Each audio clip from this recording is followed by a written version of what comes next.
Parts of speech. The different kinds of words are called parts of speech. Noun. A noun is a word used for naming some person or thing. Subhas is a brilliant boy. Proper noun. The cow gives us milk. Common noun. Solid is the best boy in the class. Collective noun. Gold is a valuable metal. Materials noun. Honesty is the best policy. Abstract noun.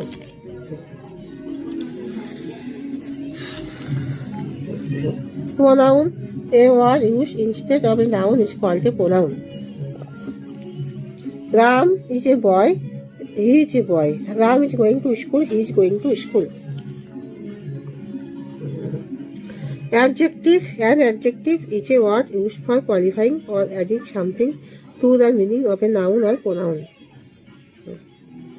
Amar is a good boy. Bimal is very clever. He is an Indian. Lazy students fail in the examination. Lila Pilar ate roast. The mouse is a little animal. The elephant is a large animal. Our cow gives much milk. Give me 2 pens and 3 pencils.